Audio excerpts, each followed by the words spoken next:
the ballots and answering any questions you have about the election. So just to let you know, that's pretty much where we are at this point. So items on the ballot for the April 4th, 2023 election are the mayor, 4-year term. Our current mayor, Suthers is here, is term limited. A mayor or a council member can only serve 2 back-to-back council term or 2 back-to-back 4-year terms. 3 at-large city council members are on the ballot. 2 of the current city at-large members are term limited. They're serving their 2nd term. And then 1 of them is chosen to run for a different office. We have the District 3 council member, the remaining 2 years of that term. Many of you know, Council member Ms. Gorman did resign, and council did appoint someone who has chosen not to run. So that seat is an open seat, as we call it. And then any possible referred questions that city council refers to the ballot. So that's what's on your ballot. So I'm going to turn it over to Mayor Suthers, who graciously agreed to be here in person to talk really about day in the life of the mayor. Thank you, Sarah. Appreciate it very much. All of you who are considering running for either mayor or city council. Very important responsibility, and I'm pleased that so many people are choosing to step up and take on the challenge. I'm just going to spend a few minutes talking about the executive branch of government. For the most part, I think Councilman Helms is going to talk a little bit about the city council, the legislative branch. I would strongly recommend that in the course of the next month or two, you read a couple of documents. The easiest one is the charter of the city of Colorado Springs, which is essentially the city's constitution. The charter of the city, when it was founded in 1871, they had a charter convention, and an initial charter was created. And it has been amended since by the people, and it's the only, they're the only ones, the citizens of Colorado Springs, that can amend the city charter. So this is in essence the constitution of the city, and sets forth the structure of the city of Colorado Springs. And I'll talk a little bit about what the charter says about the functions of the mayor and the executive branch. The other document, it's a little more challenging, but I would strongly recommend it to you, is the 2023 budget for the city of Colorado Springs. Folks, if you want to learn about what constitutes the city and all the departments and where the money goes, where the money comes from, the revenue comes into the city, and how it's expended, the best place to do that is paging through the 2023 city budget. Sarah, is she still there? Do you have copies of the charter? I can get some over here, yes. Yeah, and I think it's online, but we can get copies of the charter. I know the city attorney has some. I think the finance office would either give you a copy of this or let you use one, read it. They're rather voluminous, but it is very, very instructive. The first thing to know about municipal government, and particularly a strong mayor form of municipal government, it is that like the state or federal government, it has 3 branches of government. It has an executive branch, a legislative branch, and it has a judicial branch. The executive branch is the office of the mayor and the administrative agencies administered and managed by the mayor. The legislative branch is the city council, and we have a municipal court, which constitutes the judicial branch. Now, the municipal court has a very limited jurisdiction. Basically, it handles ordinance violations, and the city has a traffic code that's enacted by the council, and the city attorney's office, as a prosecutor, goes to court to enforce that code, and the city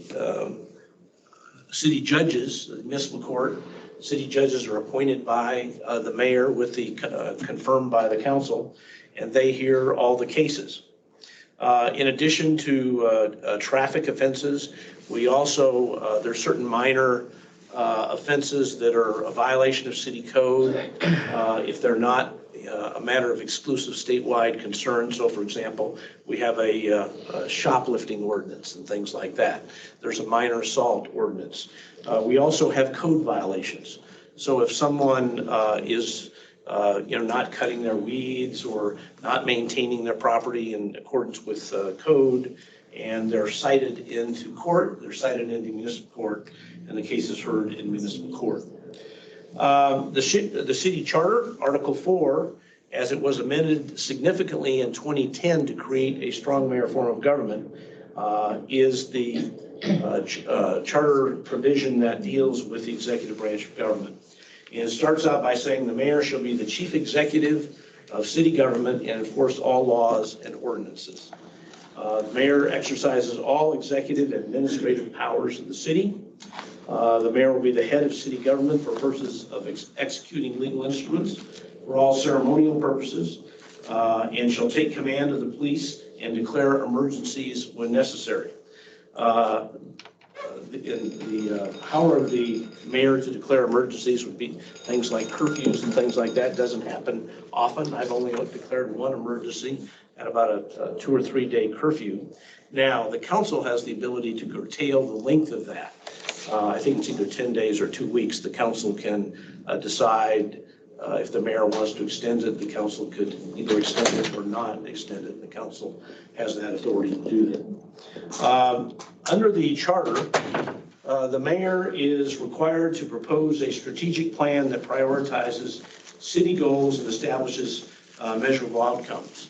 And so we have, the executive branch has a strategic plan. We work on it quite a bit. It's optional for the city council to have a strategic plan. They in fact have had one for several years. They try and kind of coordinate it with the executive branch strategic plan. But the importance of it is when the mayor submits a budget, it ties all budget requests to some aspect of the strategic plan. What aspect of the strategic plan we're trying to promote with the particular budget provision. And that, of course, is a very important aspect of the executive branch, is preparing the budget to present it to the legislative branch, the council, and I'll talk about that in a moment. Another thing that the mayor is required to do is submit a report on the financial condition of the city by June 30th of each year. This has been done for decades and decades and decades, and is in fact a audited financial report. All the time, citizens say, well, somebody needs to audit the city of Colorado Springs. It is audited every single year. And the audit begins shortly after the close of the year in the next couple of weeks. And by June 30th, the audit is completed and presented to the public and certified by an auditor. The mayor hires and fires all city employees other than utilities, city auditor, and city council. Interestingly enough, until a couple years ago, the mayor actually could hire or fire the employees of the city council. That didn't work out so well. And so they went to the voters, and the voters said, yes, the city council has the authority to hire and fire its own employees. The reason why the city auditor is not, the city auditor is actually under the legislative branch of government, the city council. That's the only department, so to speak, that's not under the direction of the mayor. And so the auditor is hired by the city council, and the city council has a jurisdiction over the auditor. The mayor may appoint a chief of staff to act as an administrative officer under the mayor's supervision, but the next sentence points out with some emphasis that all administrative responsibility must ultimately remain with the mayor. Obviously, the mayor appoints all executive branch department heads. And there's essentially 13 departments, major departments in the city. And under the charter, the mayor needs the council approval for the appointment of the following: the city clerk, the city attorney, all municipal judges, the chief financial officer, the police chief, the fire chief, public works, the parks, recreation, cultural services director, and the airport director. And then by ordinance, we did a little, couple years ago, I think the council now has the authority to approve the IT administrator as well. Now, the important thing here is the mayor nominates these individuals. There's a time frame in which those individuals can be approved by the council, and what happens if in fact they're not. But the other thing that's important is that once approved, they serve at the mayor's pleasure and can be fired without council approval. And you have to go through the process again of the mayor nominating the department head and getting council approval. Now, on the first Monday of October each year, the mayor is responsible for presenting to the council a balanced budget for the following year. So first Monday of last October, we presented this budget proposal for the year 2023. Council has until the first meeting in December to make any changes that it desires and approve the budget. What we've done over the last 8 years, which I really hope will continue, is that for the first 4 years of the Strong Mayor form of government, the mayor on the first Monday of October simply presented a budget to the council, and frankly, they'd never seen it before. And you can imagine trying to get through this in a matter of 2 months and finally approve it. What we've done over the last 8 years is, number one, the council has had a budget committee that meets monthly. Every 2 weeks. Every 2 weeks. The Tuesday morning before our city council. Yeah, with the chief financial officer, and the chief financial officer briefs them on the budget process. Essentially, the executive branch budget process begins in late May, early June, where all the departments are making proposals to the mayor, what they need. And then we go through a process of, slimming that down, because trust me, what they indicate they need far exceeds the resources of the city of Colorado Springs. And so we pare it down. And when at the budget meetings, the chief financial officer is informing the council members, of which there are 3, on the, is that right? Actually, we have 5 this time. Is that right? For the last 2 years. There's 5 on the budget committee of what kinds of changes are being made and what's being thought about on some of the major aspects of the budget. For example, the city's compensation package for the following year is a huge part of the budget. And the chief financial officer is telling the council budget committee, what the revenues look like, what market studies the city's doing, and what that compensation package might look like. So the bottom line is, on the first Monday in October, when we present it, and by the way, the chief financial officer also makes a report to the council in a public meeting every month as well. So in the first week in October, when we present the budget, there are no surprises anymore. And it's really resulted in a pretty smooth process. I think the biggest percentage change that's been made in the budget's is less than 0.5%. Oh, yeah. And I think 3 or 4 of the 8 budgets have been done on consent calendar. In other words, there's a total consensus about it. Now, if in fact the council wants to make a change, they can propose back to the mayor a change. And if the mayor vetoes that change, then the council has to override that with a supermajority of 6 votes.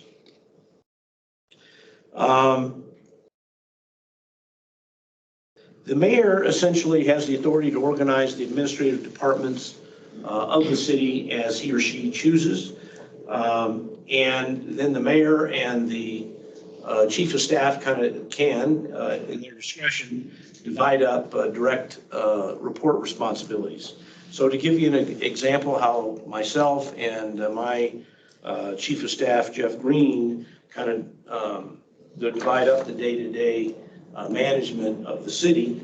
On a day-to-day basis, the police department, fire department, city attorney, airport, and communications department report to me on a day-to-day basis, and the rest of the departments report to Jeff. But I just want to make sure you understand that, Jeff and I sit down on every Friday afternoon for 2 hours, and he reports on the report, gives me a report on all the departments on that weekly basis. Currently, I have one cabinet meeting per month in which all the department heads report to me. And then Mr. Green, the Chief of Staff, has a separate cabinet department meeting each month. Obviously, how that is not dictated by charter and is in the discretion of the mayor.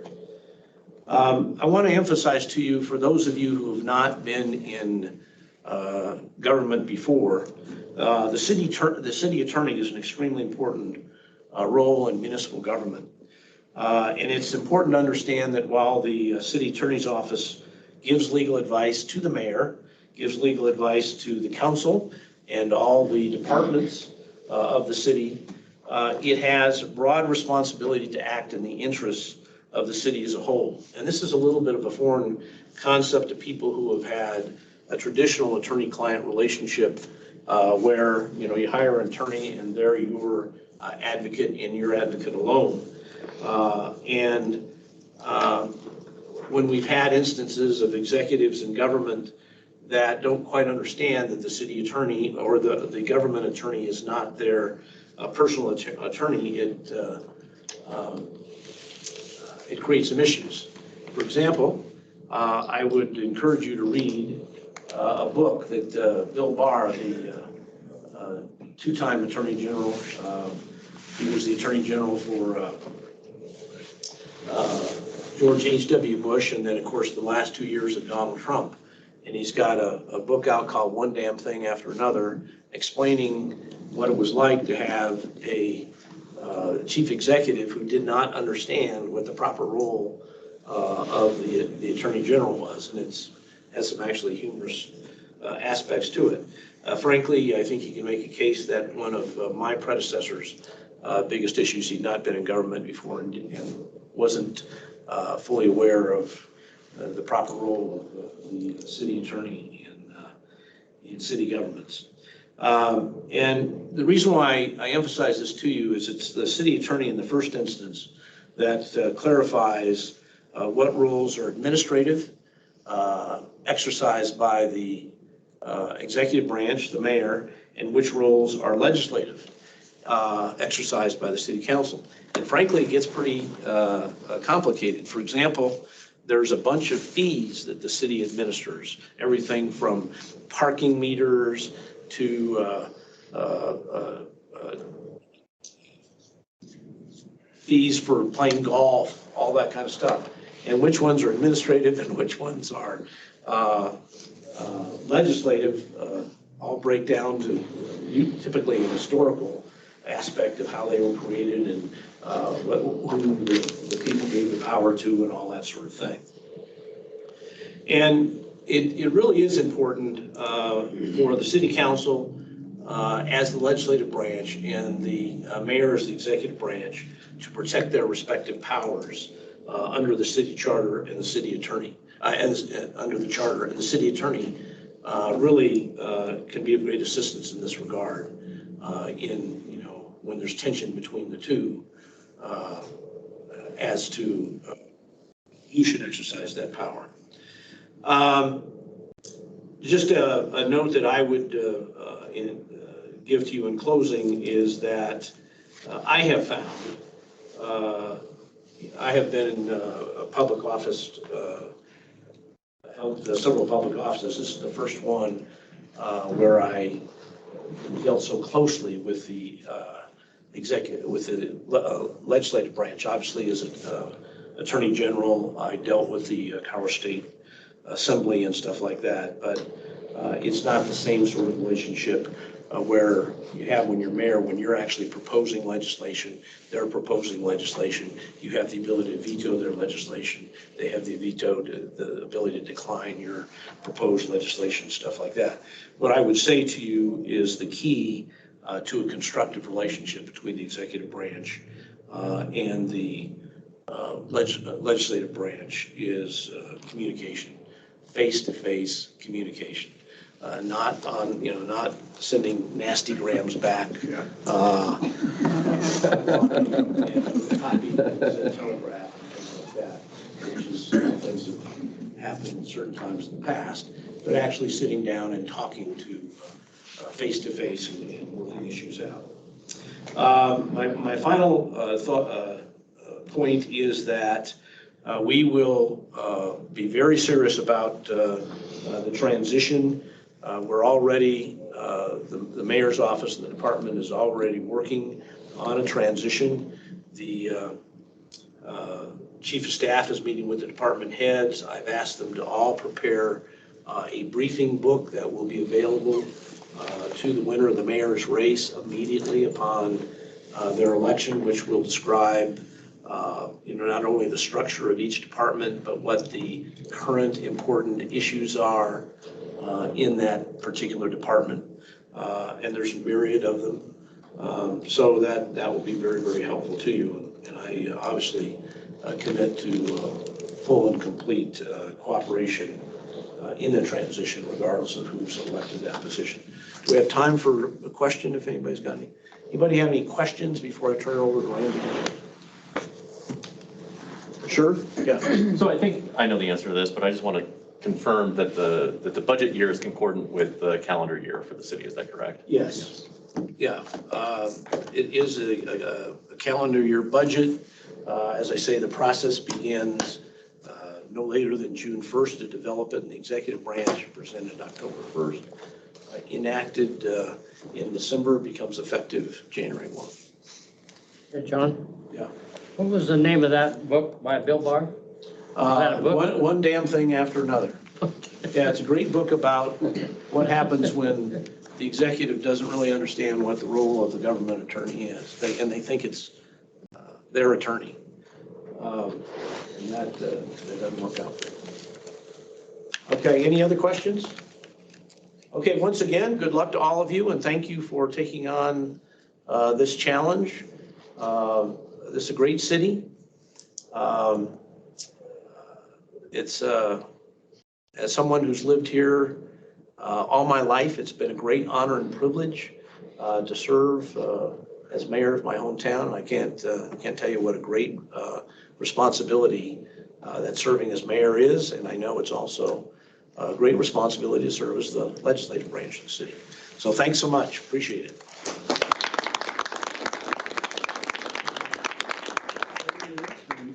Okay. Good luck, Randy. You bet. Take care. Yep. Good morning, everyone. I'm Randy Helms. I'm District 2 council member here in Colorado Springs. That's on the very north end. I'm at, you take Woodman and go north. You take I-25 and go east. All the way out to Powers, and then even over to Black Forest Road, back down to Woodland. That's District 2, so very far north there. I'm also the President Pro Tem of the City Council, of the 9 council members. I'm the Vice President of the Council. So first thing I want to do is introduce Emily. Emily. So the City Council, as the mayor described, has its own Emily Evans and her staff. There's 8 staff members. And they are our guardians. They take care of us as council members and help us set up the agendas, and they help us just run our day-to-day operations and answer a lot of the questions that the constituents have out there. Yes, we are the legislative body. The mayor did a really good job of describing the difference between the executive part of our city and the legislative part of our city, and that's who we are. I want to see, actually, Emily, you want to have everyone stand up in your staff so they can see so it? there are 4 of us here today, so half of our staff. Guys, go ahead and stand up. So Carly Hoff, a legislative analyst, Sam Friedman, who's our constituent and outreach coordinator, and Michael Montgomery, who's our deputy council administrator. I wanted to start off by that. The other thing I wanted to do is see a show of hands of those running for council at large. And first I'll do at large. Who's running for council at large? Let me see the show of hands. So I've met a couple of you, and happy to talk to you afterwards.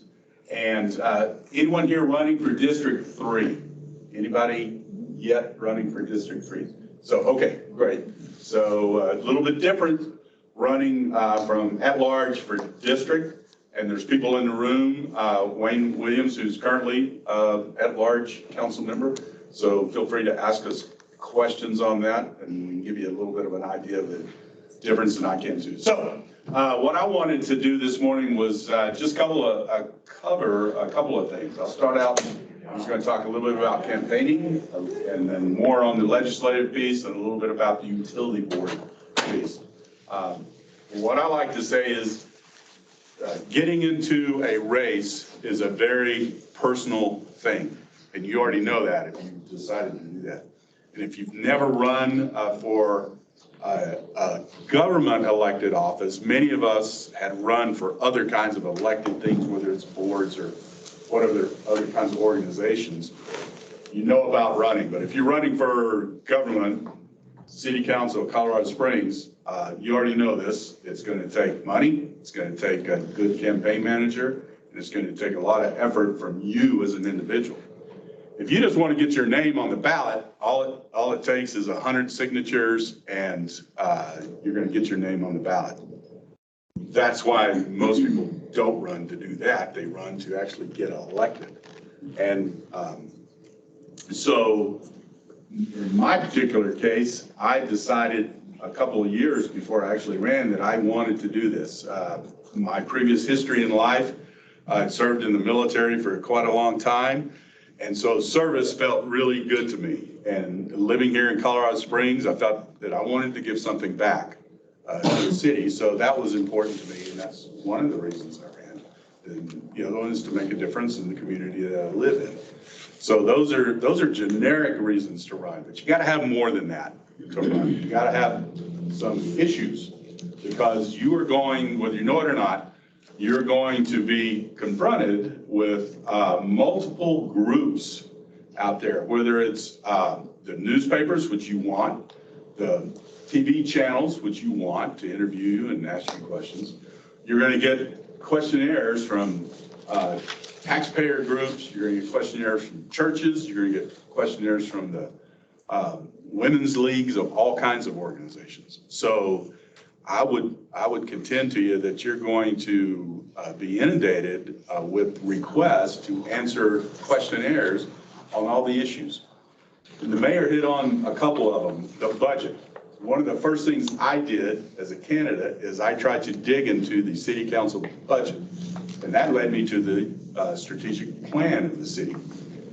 It doesn't mean you have to know everything that there is, but you certainly should understand some of the major points from a strategic plan, what the city's trying to accomplish.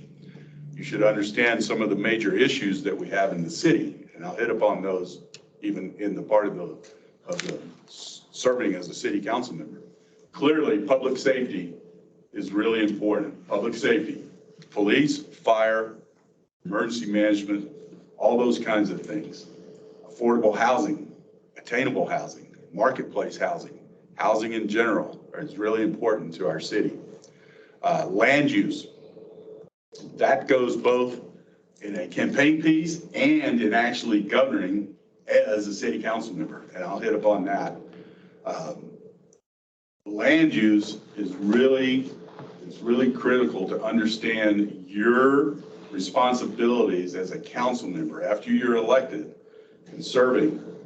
We set before, and we are judges. They call it quasi-judicial, which means we are judging the criteria that comes forward to us from developers to do several things. One, annex land into the city, or to actually approve developments and build housing, commercial, industrial type facilities. Under the Colorado quasi-judicial rules, as a city council member, if something is coming forward to you to approve a specific development, by law, I and my fellow council members cannot go out and give a speech on why you support or not support building apartments, building homes, those kinds of things. That's called quasi-judicial. I can't go to the constituents that live around those areas. And you, as a council member, you will get multiple emails, phone calls, and visits from your constituents, especially, those of you at large, it's going to be the whole city. You will get visits, phone calls, emails, asking you to either support or not support certain things that are either going to be built or developed. And it's important for you to know that you technically, by law, cannot reach out and talk to them about that. And that's where the staff comes into play. Specifically, staff members will then reach out for you to tell your constituent that here's what the law says, and it will come forward to the city council and be presented to the city council, and where judgment will take place. And in those particular cases, our responsibility as a council member is to pass ordinances, resolutions, those kinds of things. And when a land use item comes before us, we're required to have 2 votes on that.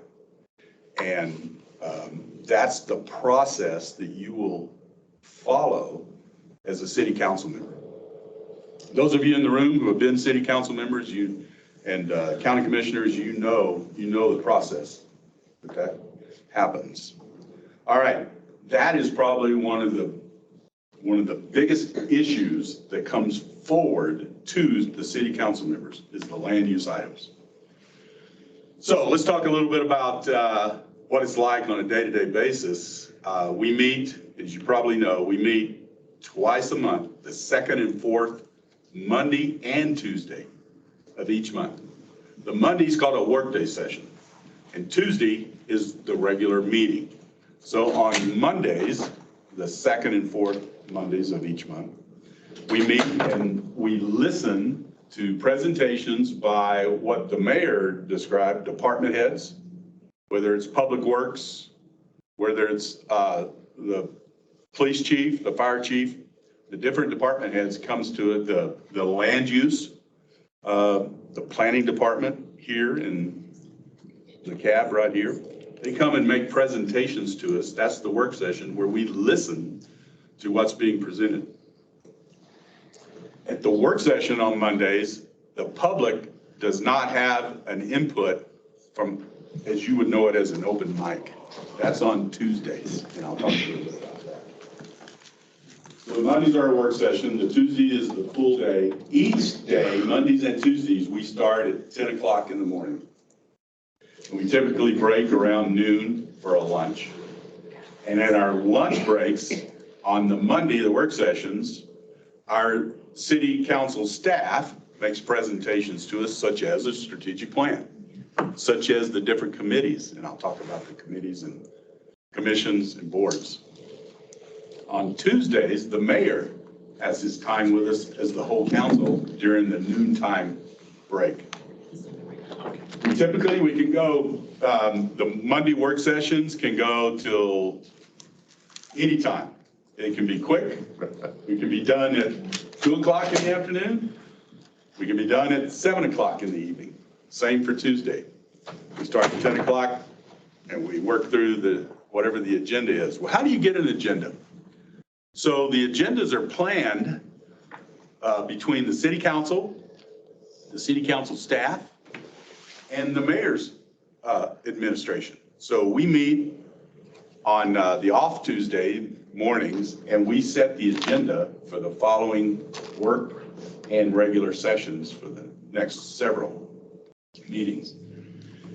And the mayor mentioned this, and I want to emphasize this. We work with the administration on a day-to-day basis to try to make sure we come together, and we will have conflict, but that's what the checks and balances are for. but we work together to make our city run. And that's what I really want to emphasize that. So that's how we plan an agenda. We don't just show up on Mondays and Tuesdays and have people talk to us and make presentations. That's all planned out. Back to the land use issue. It's important to understand that when you're voting for a land use issue, whether it's annexation, whether it's a development, it doesn't matter. Or it's important to know that we follow the charter that the mayor mentioned. Roughly chapter 7 inside the charter gives us the criteria that we are supposed to vote on. Because as you know, you take an oath. Whether you took an oath in the military or civil service or whatever organization you may have taken an oath for in the past, it's very similar that you take an oath after you're elected to the U.S. Constitution, to the state of Colorado Constitution, and to the city charter. That's what you're taking an oath to. And in a particular case, again, I hit on it, the land use item, you're taking an oath that you will follow the charter, and in the charter, chapter 7 is the land use items. Now, they're vague, they're not specific sometimes, so you have your own thoughts about how you come to answer that. But it's important to understand you're supposed to make your votes based upon criteria, and in this particular case, land use. It's really important. Have I mentioned that land use is important? Just thought I'd keep kidding. All right, so the Mondays and Tuesdays, we talked a little bit about the process. We talked about agenda planning. Voting, your constituents will want you to vote a certain way. And for those of you with experience, you understand that completely. If you're new to the game, you probably don't understand that you will be constantly inundated with constituents wanting you to vote their way. And again, that's where the staff, the city council staff, is so important, and I cannot overemphasize that. It's really important. The budget. I happen to be the chair of the budget committee. What does that mean? So we meet we meet on Tuesdays, every Tuesday that city council meets their regular session, so roughly twice a month. And the CFO briefs us on what the budget's doing and what it's going to do in the future. So as the mayor talked about, which is so important, that we, the city council and the administration, understands how we're moving forward on the city budget, how it's being spent. Are we ahead, behind on that year's budget? And what can we do to change it or improve it or fix whatever the problem may be? So when you get to October through December, there's not a lot of surprises that comes to the city council. That's one of the important things. If it's not a surprise, we can work on issues and make changes and improve our city. You're always going to have surprises. Things are always going to happen. Bad things are going to happen, good things are going to happen, and you just need to be flexible in what you're doing. I love the part that we're nonpartisan. I absolutely love that.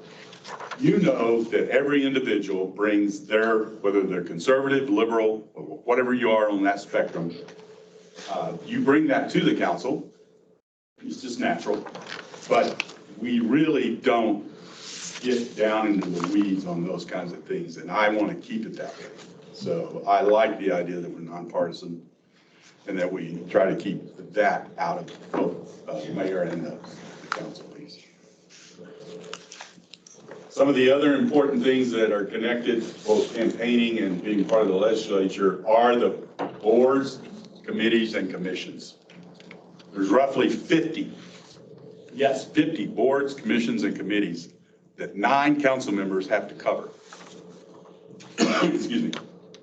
So what does that mean? That means, you're going to have anywhere between 5 and 10 or 11 committees, boards, and commissions that you are going to sit on as a council member and either represent as a liaison to that board, committee, or commission, or you're actually on the board. I'll give you a couple examples.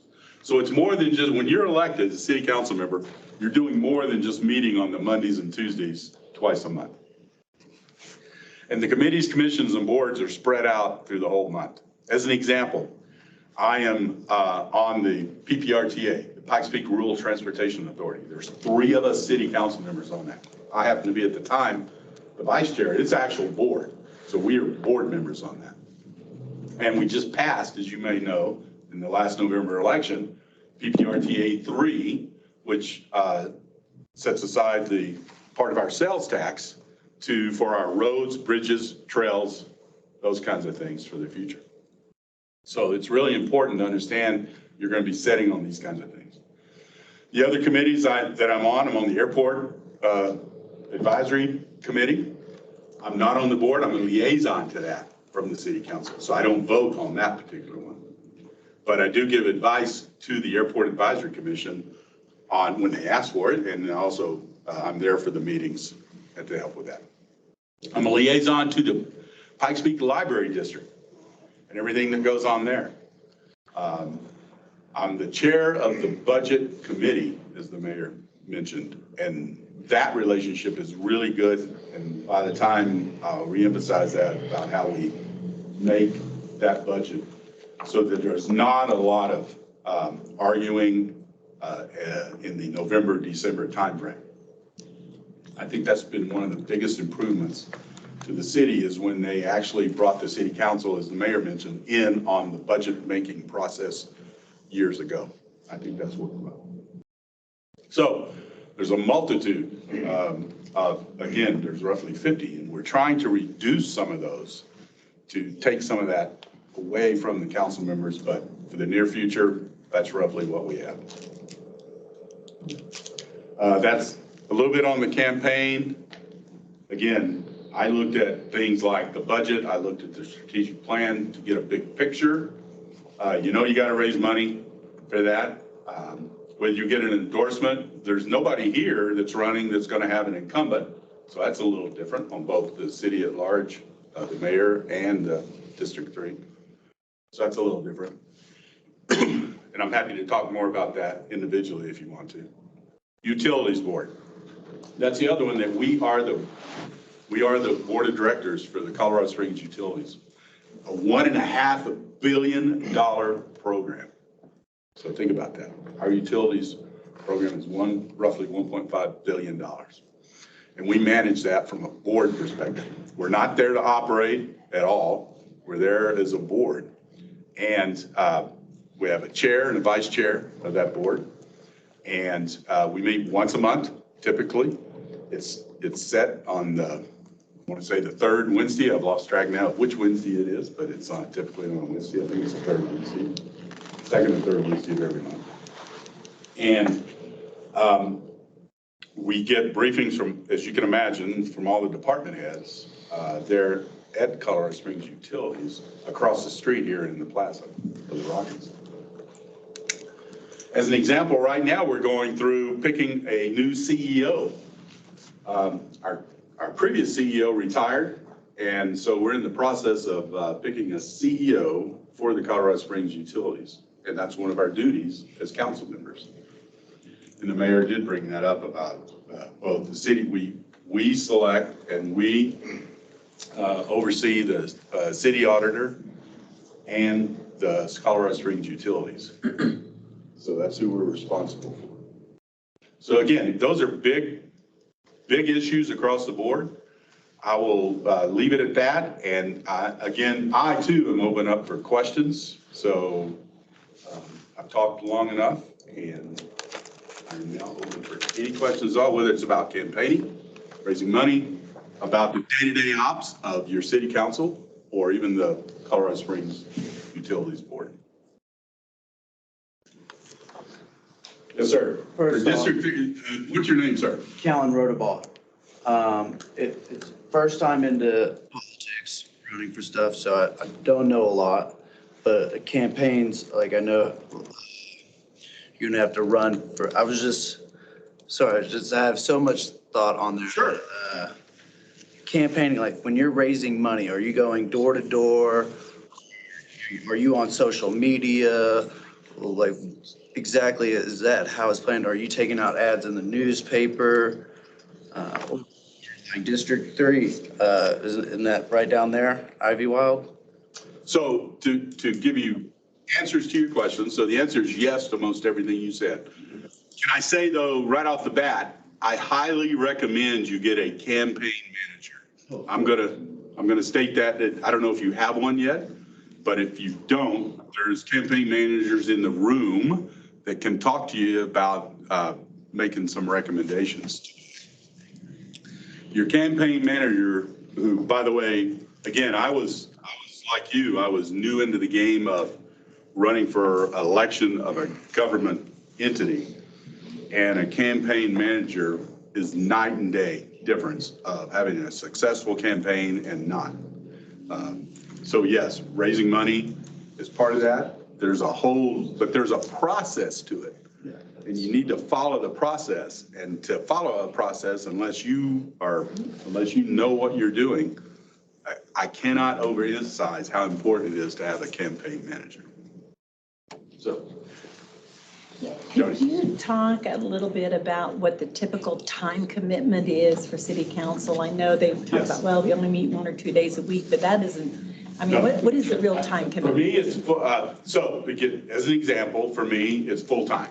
It's a full-time job, I'll just say 40 hours a week. But I'm retired from full-time work.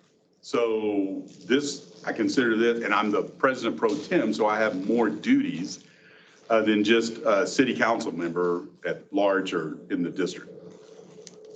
So for me, I'm in the office at city council, not every day, but almost every day. But I'm out, whether I'm visiting a constituent out in the community. I'm at event, as I mentioned, I'm on 11 committees, commissions, and boards. So they meet at least once a month during the whole month, different days, different times. The events I go to, which are pretty regular for the other council members, you could go to an event, whether it's a sporting event, whether it's a dinner, whether it's a get-together, whether it's a promotion. I go to as many police promotion ceremonies, police retirement ceremonies, fire department retirement ceremonies, fire department promotions as I can to demonstrate that I support our public servants, our police and fire here in Colorado Springs. Those are throughout the month, all the time. Dinners to events, veterans groups. I go to as being a retired military guy, I try to go to multiple veterans events that I can, whether it's a breakfast, a lunch, a dinner, and these happen on Saturday and Sunday nights. Not a lot, but some. So for me, I spend 30 to 40 hours a week, either in the office working with the staff. Over here, I meet once a month. The mayor mentioned Jeff Green, his chief of staff. I meet at least once a month with the chief of staff one-on-one to understand some of the mayor's priorities, to understand the administration's priorities, and that's where we try to collaborate. So when each council member has that opportunity to meet once a month with the chief of staff. You get paid the big bucks for all that, right? So, but if you don't know this by now, that you do know, I hope the pay is $6,250 a year for city council members, whether you're at large or a district. So that's the way the citizens wanted it. Over time, there's been multiple attempts to raise city council members' pay, and they have failed miserably over time when they've gone to the people to raise the pay of city council members. So you are doing this out of the goodness of your heart, so to speak, out of service to your community. And what she's getting to is so important. You can have a full-time job. We have council members, and I wanted to address that have full-time jobs. Now, they have to work, whether they own the business that they're working or they work for the government as a defense contractor, or for Uncle Sam as a civilian government employee. they have to work that out with the organization that they are actually working with. It doesn't prohibit you, if you work full-time, it does not prohibit you from being a council member. There's no legislation against that. If you got a family that you need to, if you got, family, kids, you need to weigh that and measure that. But if you can work through all that and still devote time, as you're bringing up, which is so important, there are council members who do not see this as a full-time job. And it's not. I mean, we don't get paid to be a full-time council member. And they work through that. They work with the staff a lot to try to handle some of the issues. I do set aside time for constituents that want to come in and see me, kind of thing. So I set a time during the week. But to be honest, I failed at that. It turns out I'm just there whenever someone calls and wants. Andrew. So I just wanted to reiterate, you did mention land use as a big issue that the city council does, but the $1.5 billion budget of the utilities is about 4.5 times the city's budget. Yes. So that's a very large part of the group's. That's the general fund. There's more fund. Yeah, there's the city is actually $1 billion city in itself. But the budget there says $350 million. That was 423 this year, so. 2022 is the last one I read. Yes. I think that was 350 something. Yeah. So yes, you're right. It's funny, isn't it, how the utilities board is a $1.5 billion program, and that's a side duty of our city council. By no means do we treat it like that, but we are city council members, and then we're also board members on the Colorado Springs Utilities. It is really important to understand how important council members are to the Colorado Springs Utilities as board members, and to understand when Colorado Springs Utilities comes to the board and asks for rate increase or rate decrease, there's got to be evidence behind that. And so that's what we ask really hard questions to be able, before we vote on those kinds of issues, and to make sure we're not voting something in that doesn't need to happen. Well, I think that's your point. And your constituents feel that every month, whereas land use, they may not notice as imminently in their. They notice it if they're going to be an apartment built in their neighborhood. Believe me, they notice that. Yes, other questions? Again, I'll hang around here for anybody that wants to ask specific kinds of things.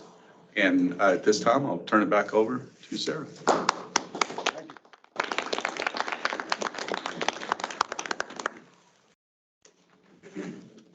So we're going to continue on that land use theme. Ben Bollinger, who's a senior attorney with the city attorney's office, is going to touch just a little bit on quasi judicial land use that Councilmember Pro Tem mentioned. Did I mention it was important? You did, but just to ram it home. We're going to have one more speaker.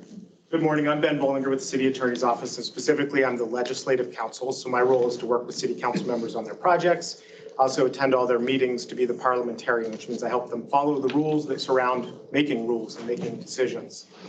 As President Pro Tem said, land use decisions are very important. And so I'm going to talk about them for a moment because they have some special rules.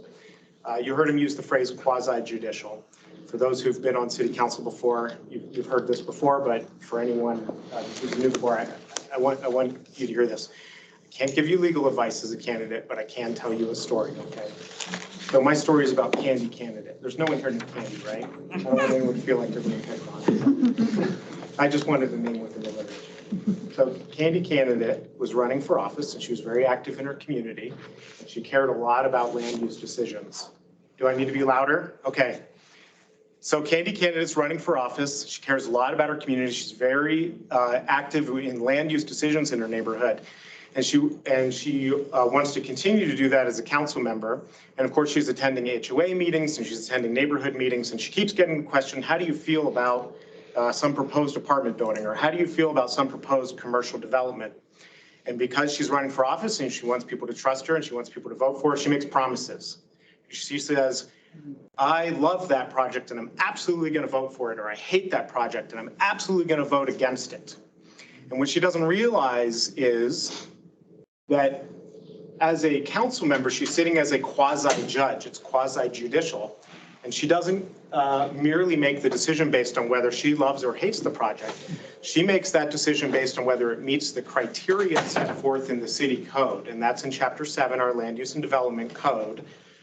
And some of it's very simple, straightforward stuff. You need X number of parking spaces. Are there that number of parking spaces shown on this plan or not? Some of it's more subjective. You know, does this suit the values and characteristics of the neighborhood? Well, that obviously is a value-based decision, and and a council member would have a lot more discretion on that.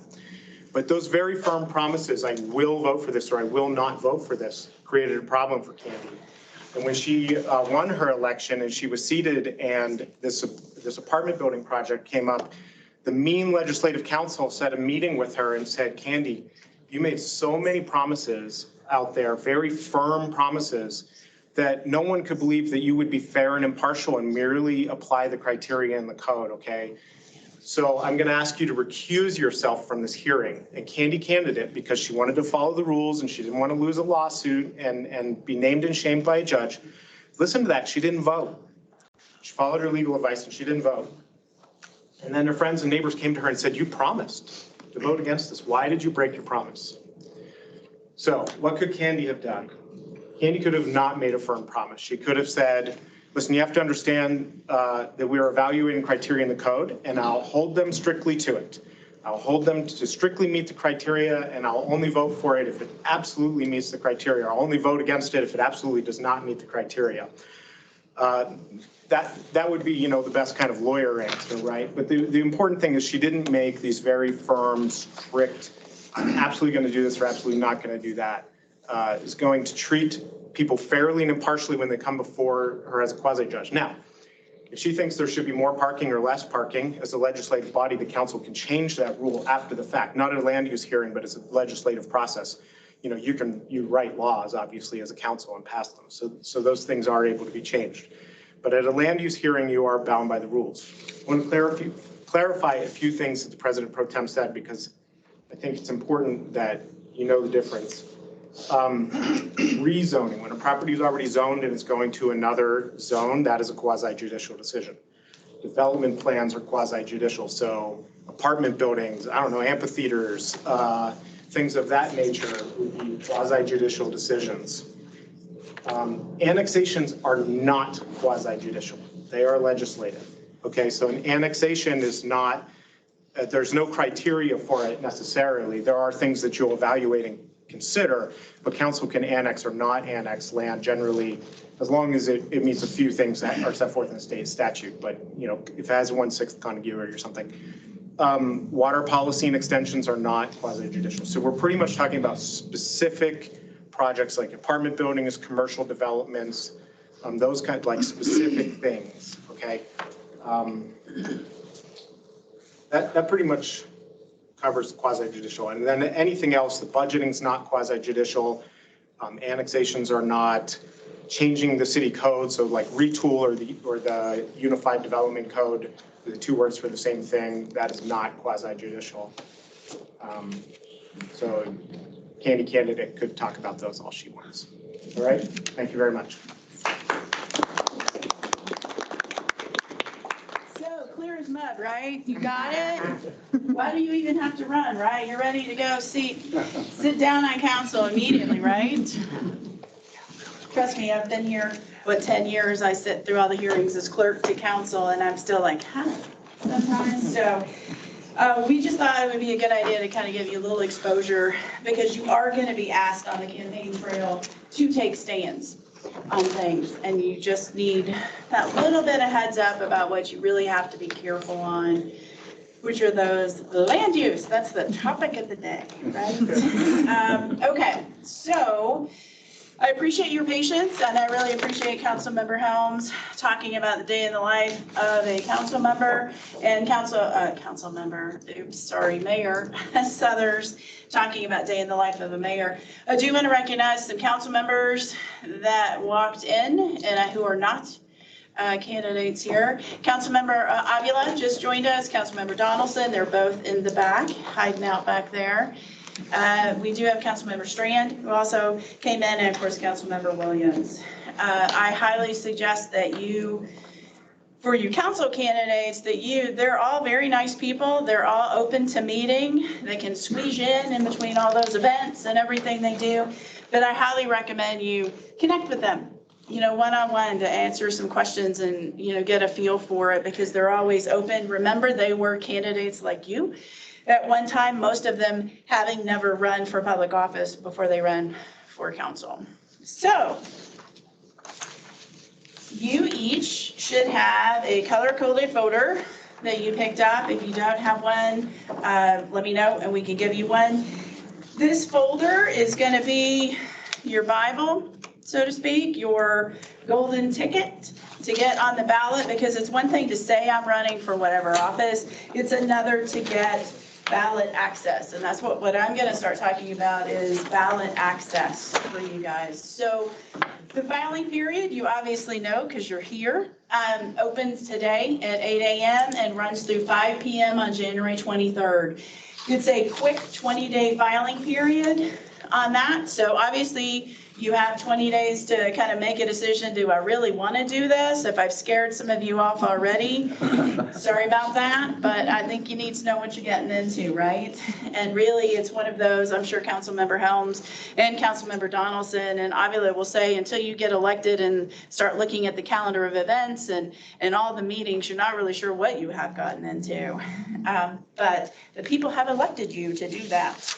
So let's talk about how you're going to get that ballot access. So there are a number of things in your folder. You've got here's what's in here, right?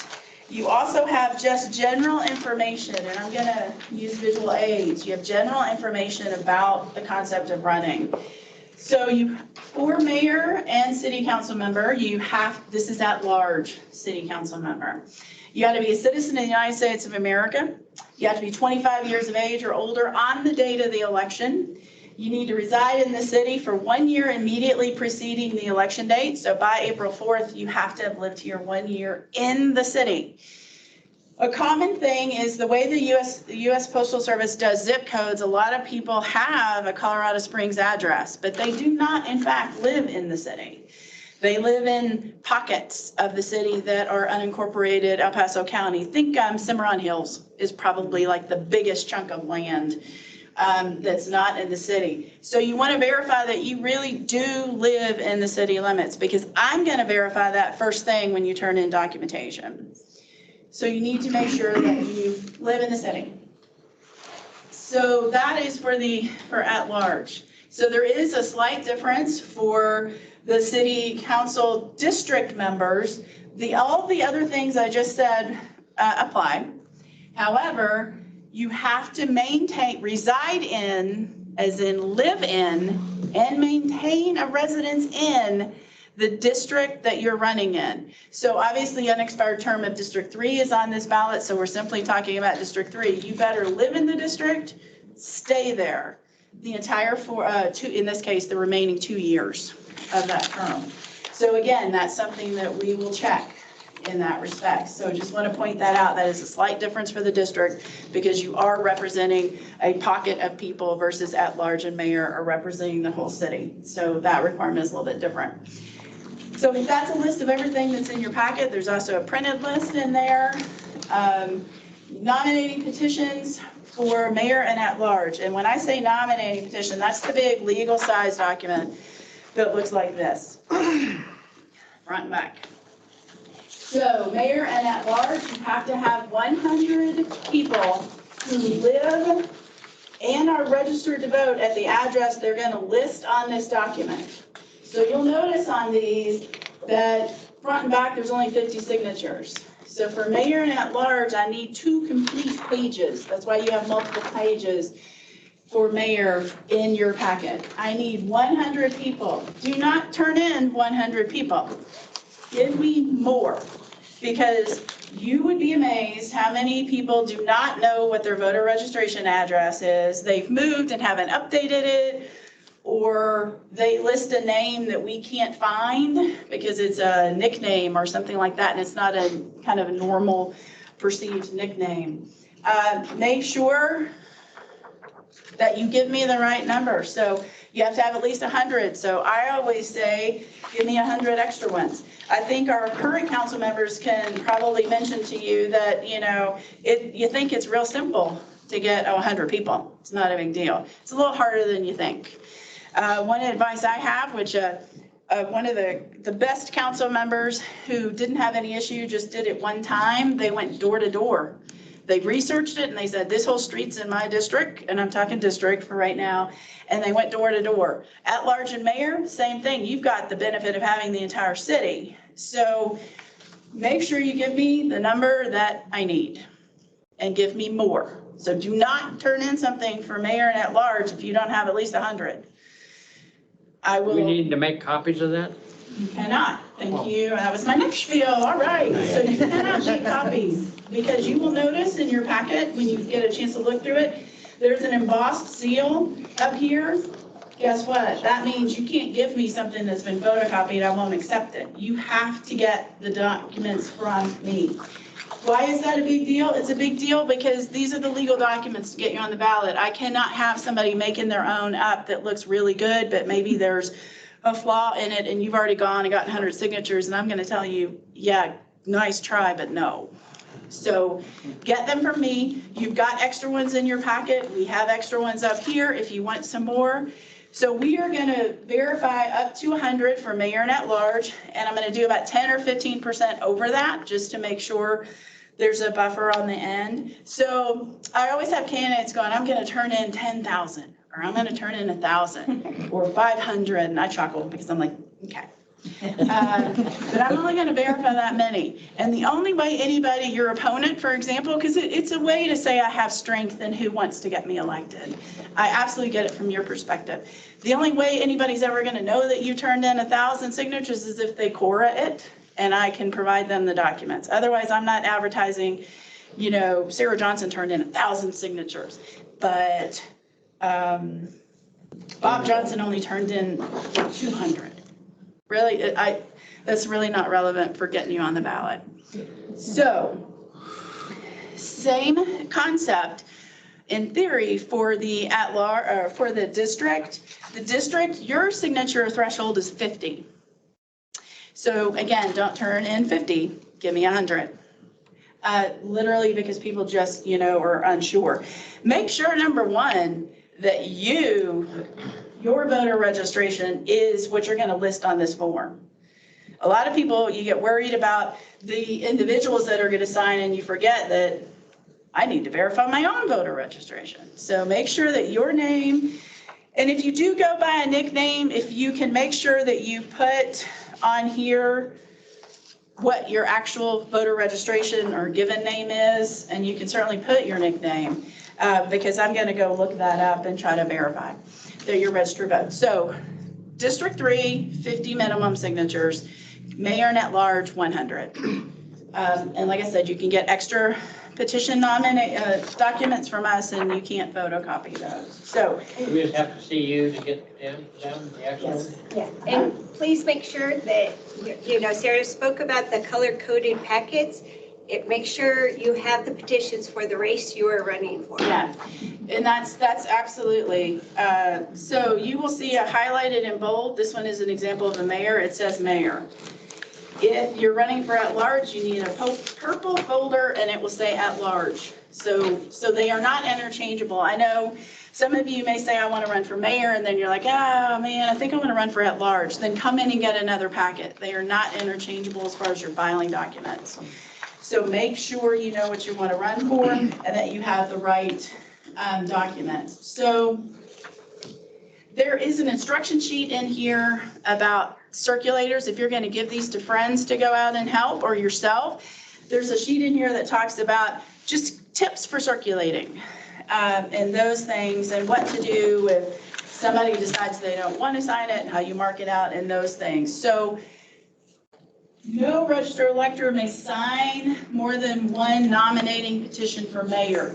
And these are going to be different. So if you're a mayor candidate, understand that people don't, or at large, or I should say, or District 3, sometimes people don't like to say no, so they'll just sign it. because they don't want to say no to your face, right? So they'll sign it, but on the mayors, we're going to verify these. And the first instance that Sarah Johnson signs a nominating petition, which by the way, I'm not signing any of them. But if I sign one and somebody comes up to me and says, hey, would you sign mine? And I'm like, oh, I don't want to be mean. Sure, I'll sign it. You won't know that I already signed another one, but I will know when we go to verify these that it's a duplicate signature and it will not count. That's a clear distinction for the mayor's race. Only one person can only sign one. Now at large, it's a little different because there's 3 seats on the ballot, so it's going to be a vote for 3 listing. So Sarah Johnson can sign 3 at-large petitions, and that's fine. But if I go to sign a 4th, then it's going to kick it out as a duplicate. And the way I determine that is first in, first gets the signature, gets credit for the signature. So that's how I am going to make that determination on that end. So just be careful. That's why I say you give me more than the minimum on that. For District 3, you're back to similar to the mayor, only one person can sign one district council member petition. So if you're running for that, just keep that in mind. So that's why I always, again, say get more than you need, because you're not going to know a lot of that. But we will in that respect. So you have your packets, go forth, get signatures, right? I have to have your packets in, your filing documents, I should say, in by 5 p.m. on January 23rd. Again, it is 20 days. You have 20 days to get that information back to me. And if you decide you don't want to run, you simply don't turn anything in that respect. So again, please pay attention to those timelines and what that means by 5 p.m. The sooner you get in it, great.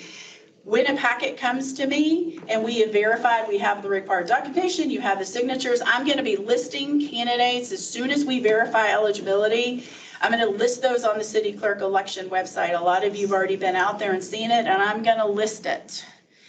So you'll know as soon as the media knows, et cetera, about who's filing where, and that'll be updated as soon as we get candidates. You had mentioned if you have friends circulating the petition for you, and I just want to verify, I want you to make clear that if I had, say, my uncle circulating this petition, he's the only one who can circulate this petition. Yeah, so exactly. I can't get 5 signatures on here and have him take it to work and have me get 10 more. No, thank you. So I'm a little rusty here. So on the back sheets, there is the bottom circulator of affidavit of circulator.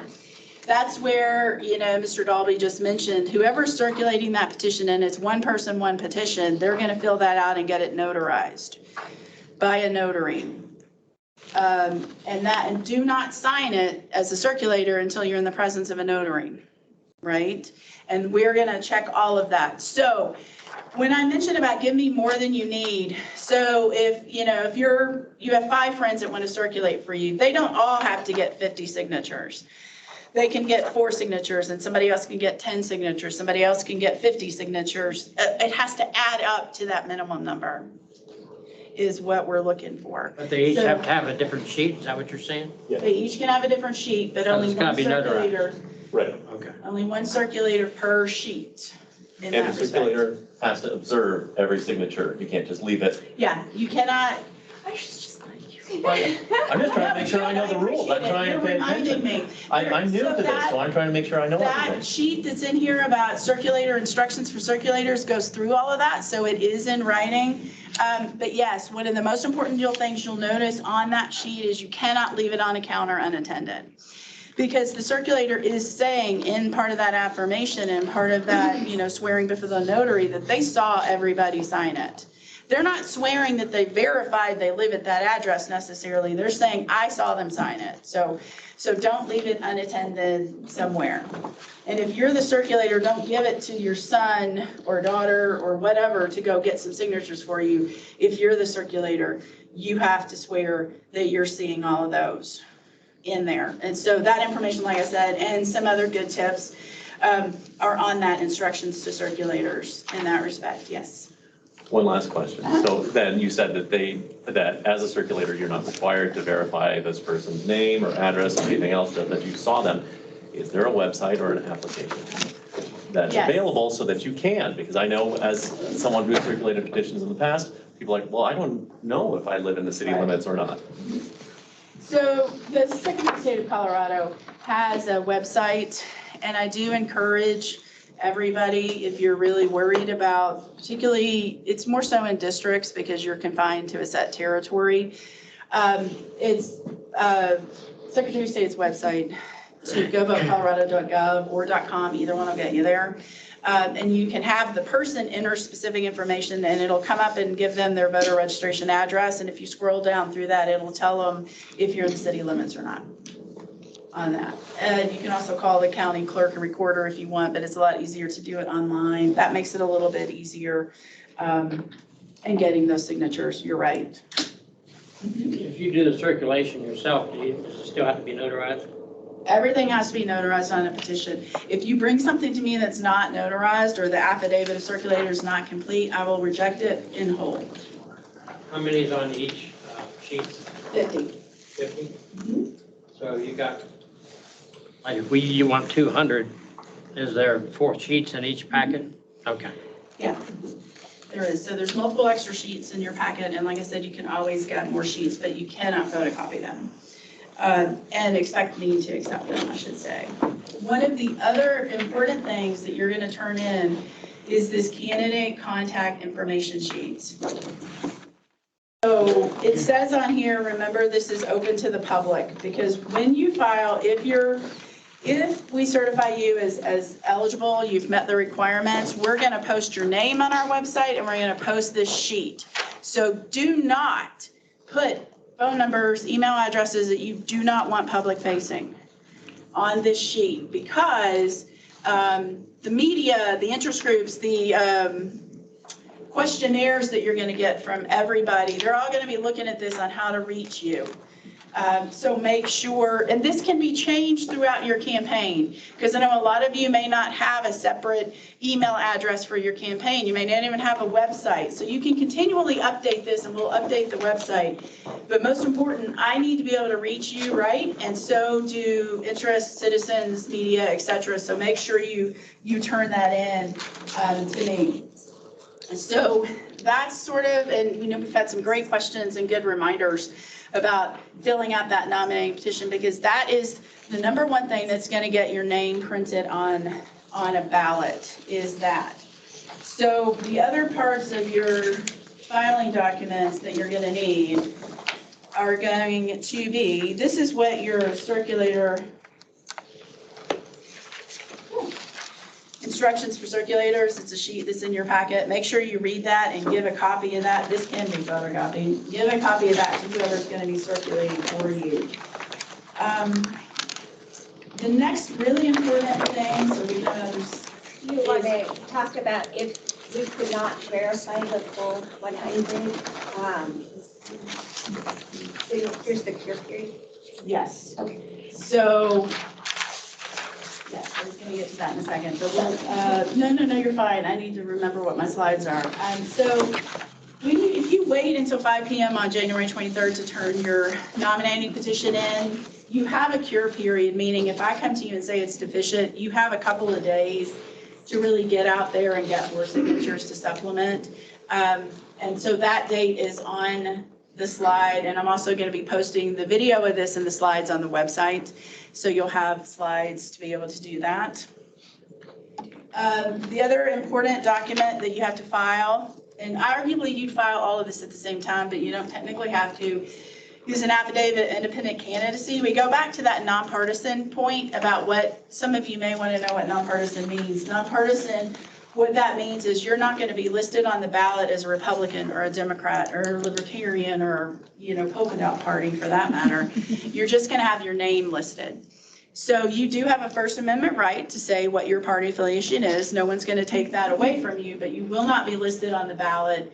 And you will, like I said, you can say it in your campaign material, But when you serve on council and you're listed on the ballot, you will not have a party delegate, designation on there. They are not, that's what we mean by nonpartisan races in that respect. So the other important is this affidavit of independent candidacy. It flows into the nonpartisan concept because in that document, you are saying, again, has to be notarized. You are saying that you are not running, that you're meeting the qualifications and that you have not become a candidate or nominee because of any promised support to any political party, committee, convention, or organization representing a political party, and that this is part of a charter requirement. This is actually in the charter. So, and city code. So in that document, so that's the front part. You're going to swear all this, you're going to get it notarized. But I want to point out one boxed section. And that box also has, how do you want your name printed on the ballot? That is a decision that you'll make on how you want your name printed on the document. We're not going to put doctors. We're not going to put, there's no titles in that respect. If whatever you put on there is not in compliance with the state law naming conventions, et cetera, then I'll definitely let you know. But this is where you're going to tell me, and what you put in that box is what I'm going to print on the ballot.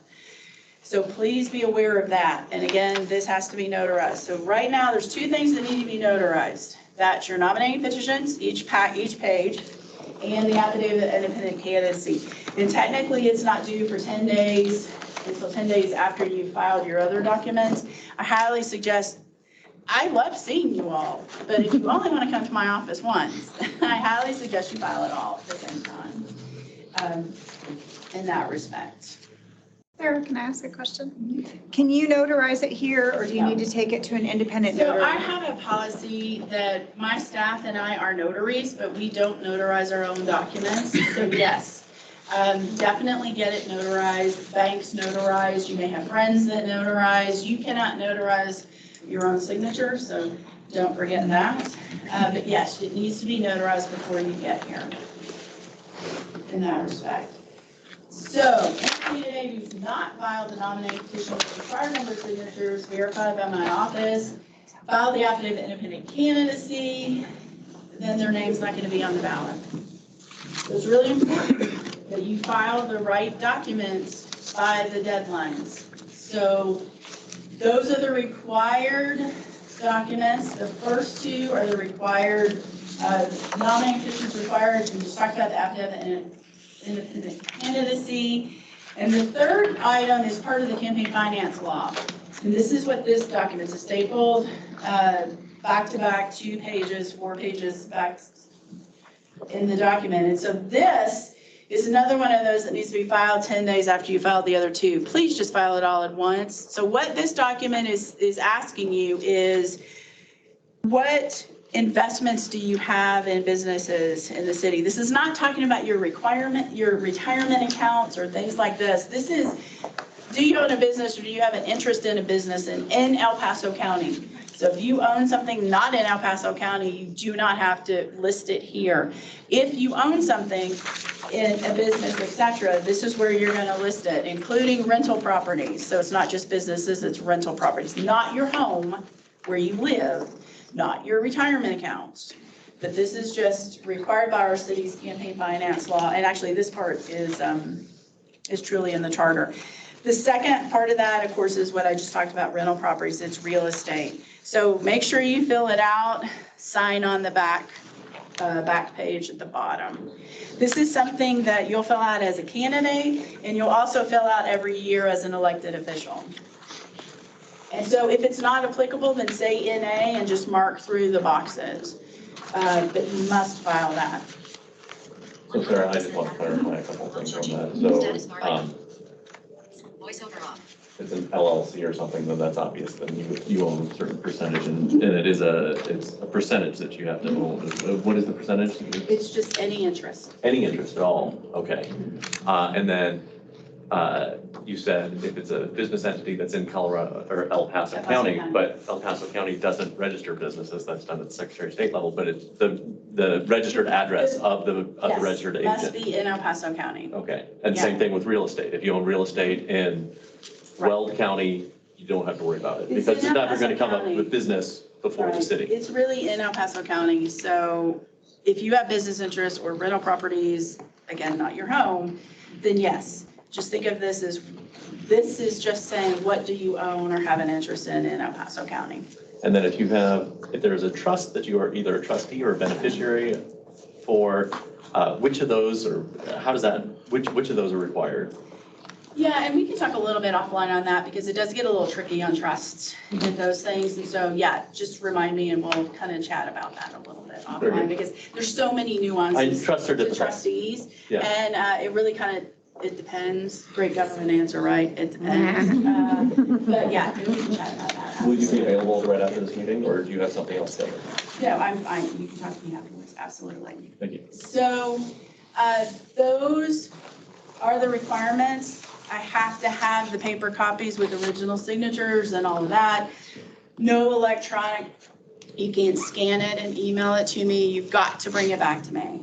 And I have to have, and it doesn't have to be you, I should say, you could send a surrogate to bring the information to me, but I need originals. I need not photocopies, nothing electronic. Postmarks are not gonna matter to this thing, so you're gonna be dropping it off to this office. We're open 8 to 5. City clerk's office is, when you came in and signed in security, our office is right behind that. So that's where we are. Again, you have to get, if you're gonna mail something to me, US mail it, FedEx it or whatever, I gotta have it by 5 PM on the 23rd. Postmarks are not gonna matter. So your best bet is to bring it down here. So what happens if you have filed all your documents and you've gotten those great signatures and you want to withdraw? And I'll get to you in just a sec. You want to withdraw, you're like, oh my God, I totally changed my mind. What have I gotten into? Or I don't want to run for mayor, I want to run at large, or vice versa. In your packet is a withdrawal of candidacy affidavit. And so it's really important if you want to withdraw and you don't want your name printed on the ballot, then you have to fill this out and get this to me by the 27th at 5 PM. If I get it after 5 PM on the 27th, then your name's on the ballot. I mean, you can publicize you're not running, but people are still going to be eligible to vote for you because your name's on the ballot. So, if you withdraw mid-campaign, for example, for whatever reason, if it's past the 27th, your name's going to be on the ballot. So just make sure that you're really aware of that concept. So I'm sorry, you had a question. I just didn't know, do you prefer that we make an appointment with you to turn this in for checks for timing, or You can we walk certainly in? can, but I have a great staff and staff that knows what to look for. So what they'll end up doing is they'll just receive it, and then, we're not going to check it instantly. Of course, it'll take some time, but no, you don't have to make an appointment. You can. Some of you may want to alert the media that you're filing today, or you may want to have people come in and take some pictures or whatever. That's fine. But you don't necessarily need an appointment. Just make sure you come in between 8 and 5, Monday through Friday. Okay, any other questions on how you get on the ballot and what are the documents that you need to get that ballot access? It's pretty straightforward. Election data requests. So a lot of you are going to want registered voters. Current list of registered voters. You're going to get that through El Paso County Clerk and Recorder. They are the official registration or registrar of elections. So you're going to get that data from them. And we've provided information. They have information on their website about how you get the data. They can tell you what types of data you can request, particularly if you want to go door to door and you want to make sure you're in an area that is completely in the city, because some neighborhoods are split. Some are in the city, some are not. You can get what they call a walk list. Well, they'll give you a list of everybody registered to vote on that street, and you can use that as your guide. That's what some candidates have done. So if you want to know who turned in ballots in previous municipal elections, so what that gives you is likely voters. You can get the data from the county on who's been voting in general elections and primary elections from the county. But if you want city-specific data, then you'll have to get that from us. And we have the 2019, which was a mayor's race, and the 2021, which we just had, which was district. And so we have that available. Carlene actually is the one who you're gonna deal with on that, and she can go over all of that with you. But that data is available at any time. Once we get ballots out in the mail, You will also be able to contact us to get the list of voters that are turned in their ballot. And you can match that up with who hasn't voted, who has, and do some targeting messaging and those things. Yes, Can we get information older than 2019? So 2017? you absolutely can. That is a good question. You can ask for 2019 only, you can ask for 2021 only, in the case of the district race, or you can ask for both. Well, we can get, 2015. We can get I 2015. think Kimmy No. wants 2 cycles of We mayor. only have 2019 and 2021. okay. According to the Colorado Municipal Records Retention Schedule, those are the, Kimmy, is there any way to get access to older records? Okay. no, those have been destroyed, again, pursuant to the retention schedule. And a lot of times when you go way back, people are constantly moving and changing, and sometimes that is a little bit hard to match up. But yeah, we only have 19 and 21. So we keep one mayor and one district on that. So that, again, when we start mailing out ballots in March, we will have that return ballot data that you guys may or may not want to have access to. Again, it helps you target who's voted, who's returned a ballot, and who hasn't. And on this, on the return, the daily return of data, we can set up an escrow account for you. There is a daily charge. It's $5 per day if you wanted a daily report as to who has returned their ballot. So that's something you would set up with me as well. And we do set up the entire escrow account up front with what we anticipate the number of reports, daily reports you'll receive. If there's any balance to that account at the end of the election, that gets refunded to you. But we do, if you're interested in that, we can set up an escrow account for you up front. But there should be about 3 weeks of ballots, so it should be about $100. What you're Exactly, saying, right? yeah, So yeah, somewhere about between 100 and 125, depending on when we start processing. And speaking of processing, there's 2 other documents I want to go over that are in your packet. This is the mail ballot plan. It's a multi-page stapled packet. This is how we are going to conduct the election. And it's really important, I think, that you read through that as a candidate so you understand how, when we send out ballots, how they're processed, et cetera. This went before city council. It's required the city clerk take that plan to council. We did that in November of last year. City council did approve the mail ballot plan, which is unique to the city. A lot of entities don't do that. I think it's a good thing because I think it's very public. It's posted on agendas and everything, and so it's here. So you want to make sure you read through that. The important thing is you're going to see the mail ballot drop-off boxes that we're going to be using in the city limits. It tells you in the last several pages, this is what you're really going to want to look at, is the calendar. Campaign finance filing dates, when you can start filing, when candidate filing ends, when we mail out the ballots. There's all these target dates. And you're going to want to really be familiar with those target dates. There's also, the last page of that is if we have a mayoral runoff. I mentioned that if you're a mayor's candidate and you don't get, the winning candidate on April 4th does not get 50% plus 1 more vote. We have a runoff of the top 2, and that date's May 16th. So all of those dates are in your packet. So make sure you read through that and get really familiar with some of those dates. The other thing is map of the city, showing you the districts, just for your own information. This has been updated to include, as if you follow council at all, there's been quite a few annexations. Most of those are small pockets of undeveloped land, but this has been updated to include those annexations. So this is current as of last week on the annexation. So make sure you take a look at that one. And now I'm going to turn this over to Kurt Schmidt. Yes. You can also, those are available for purchase from your office, Absolutely. larger, until you can actually read them. Yes, office services downstairs on the main floor. Wow, you don't have x-ray vision? I don't either. You can get bigger ones. There's a bigger one that's hanging in our office. We don't have the updated one yet hanging in our office, but you can also download PDFs on our website of those maps. So I'm going to let Kurt come up here, Schmidt from the Planning and Land Use, because one of the biggest things you're going to want to know is where you can put signs and what you need. A lot of you already have signs, so it's a repeat, but a lot of you don't. Good morning. Sarah said, my name is Kurt Schmidt. I'm the program administrator for signage in the city. That entails commercial business identification and also includes the campaign signage. So under current code, excuse me, there's two types of display. There's on-premise private property, and then there's city right-of-way.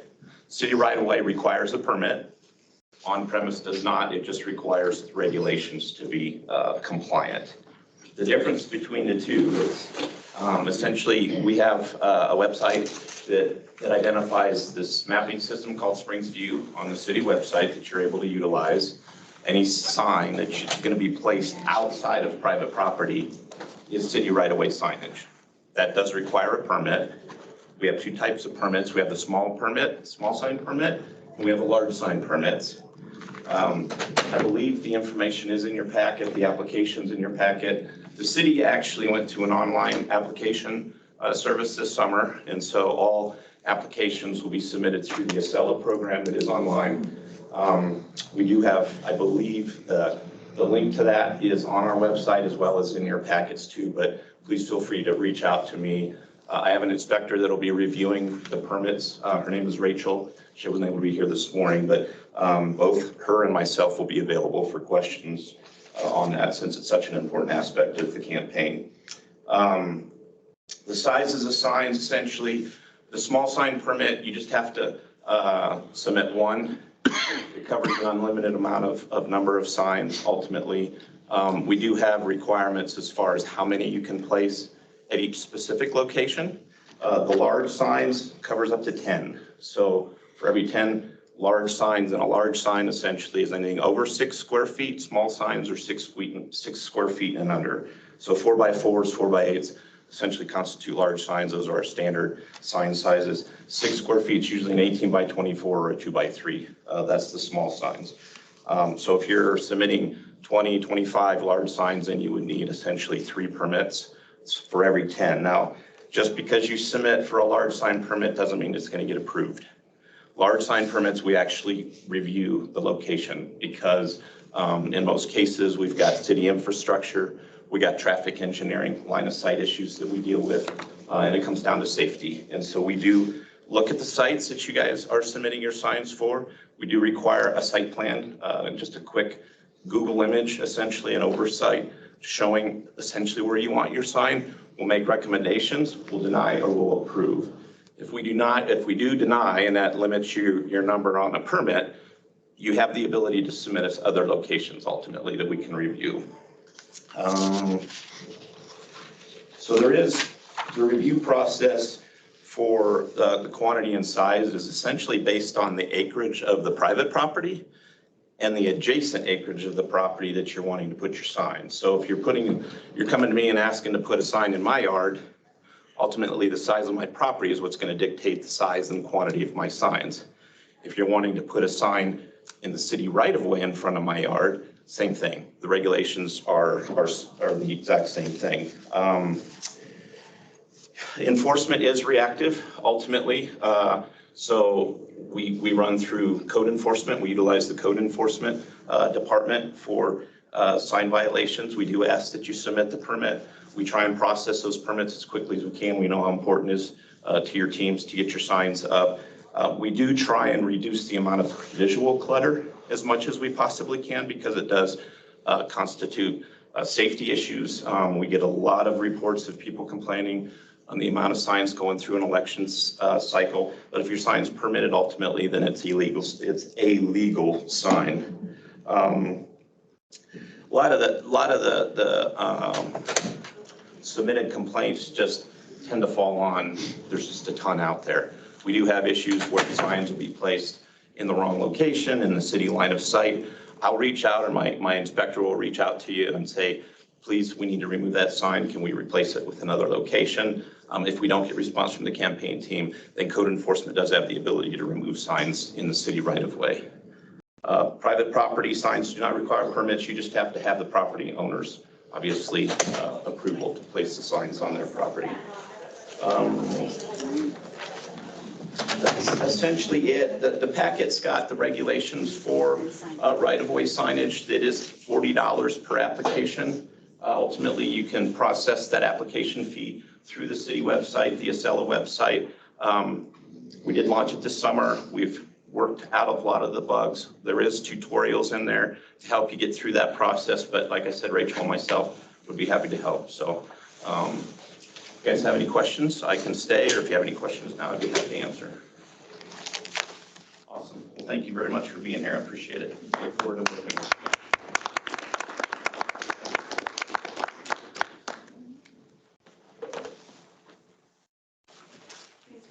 That is a common question. So just know, as a reminder, political sign, the forms that Kurt just talked about, they don't go to me. They're not part of your filing document. So just make sure you remember that part of it. That's really important on that. So now we're on to everyone's favorite topic, the money, right? Councilmember Helms talked about money and raising money. Let's talk a little bit about campaign finance. So, and in your packet, there is information on campaign finance. There are the form, there's information, the FAQs, those kind of things about campaign finance. So in a nutshell, here's our campaign finance law. If you have raised or spent $20 or more, and that's a really low threshold, right? $20 or more, then you need to start filing campaign finance forms. You can file those. There's a paper copy in your packet. You can file those paper each time. You can also use our online campaign finance filing system, which is what the bulk of you will use. It is an easy-to-use system, and I highly recommend that. It does allow you to track your expenditures and your receipts in an Excel spreadsheet or some type of spreadsheet. We give you the parameters of how to set that up, and you can upload that into the system. Particularly, I say that for citywide candidates, because they typically are going to be the ones raising and spending the most, because you've got a huge territory. Almost 210 square miles to campaign on versus a district. You've still got a territory, but it's not quite as big as that. So that is basically the threshold to know when to start filing, $20 or more spent or received. So a lot of you, particularly the mayoral candidates, have already been filing. Like I said, the campaign finance cycle starts October 1, November 1, December 1, and then twice a month, all the way through the election, Friday before, 30-day post. Those dates are on our website on the campaign finance page for you. So you will note that January 3rd, today, is a campaign finance filing deadline for those individuals that have raised or spent $20 or more by 5 days prior to. So the period for each reporting period closes 5 days before. That's why you see report starting and report ending dates. That's why you see that. So once you start filing, you file your first campaign finance report, you must file every one after that.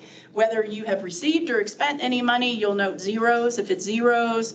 But once you start filing, you will continue to file in that respect. And so again, it is spent or received $20 or more in that respect. So as an example, if you're paying to park, if you parked in the city garage and you have to pay on your way out, guess what? That's a campaign expense. So if you have campaign funds, you can be reimbursed from your campaign for that. If you buy the voter registration data from us or the county, for example, those are campaign expenditures. If you get a website, a domain name, if you rent a post box, whatever, those are the types of expenditures. So it's not just someone donating money to you. And they can also, the donations are two parts. They could give you straight money. They can also, for example, say you've got your volunteers and you want to have your volunteers are out there combing the neighborhoods, and you have a donor that wants to donate sandwiches to pay for lunch. So they want to donate Jimmy John's sandwiches for those volunteers. That's a valid expenditure. It's called an in-kind expenditure, meaning they're not giving you money, they're giving you things of value. So Jimmy John's is pretty straightforward because you've got a receipt. They can tell you the fair market value of that. Water for volunteers. We've also had candidates who have office space, and so the owner of the office space donates that as part of a contribution, and that's an in-kind contribution. You can accept it, but you better report it on your filing documents. So those are some of the things. The FAQs we have in your packet on our website are very informative for you all to go through there. The biggest thing, like I said, is you're gonna track your expenditures. You're going to track your expenditures. You're going to track your receipts. One of the most important things on $20 or more contributions is you have to have their name, their employer, their address. You have to capture that. So a lot of you will have websites and you will do online donations. There's various companies that will process those for you. You have to make sure you capture that information. If they are retired, then on the employment line, you simply put retired. If they're, a stay-at-home mom, you can put stay-at-home mom or something like that, or not applicable, but do not leave it blank is my recommendation to you. So the biggest thing is, I cannot stress enough, I know President Pro Tem mentioned a campaign manager is really important. To me, the more important one is a campaign treasurer. You're out there raising money, you're spending money, you're trying to get votes. Unless you're the most multitasked and person around, it's going to be tough to keep track of all of that, to make sure that every donation you get, you have the required information. It's hard to do that. There's a lot of backtracking that you have to do. Setting up your online portal, for example, to make sure you capture that. It's really important, in my opinion, that you have a treasurer. You do not have to. I want to make that very clear. You do not have to have a treasurer. I think for your own sanity, because you're going to be out there doing these forums and questions and, working hard to get elected, you just have to answer the question of, do you have time to be your own treasurer? And if you do get a treasurer, you better make sure it's somebody that you trust, that you have full faith and trust in, because they are the ones going to be filing. Because, as I say, in enforcement, it comes down to me for enforcement, and I'm not going to go to your treasurer and say, you messed up, right? The law is going to go to you as the candidate.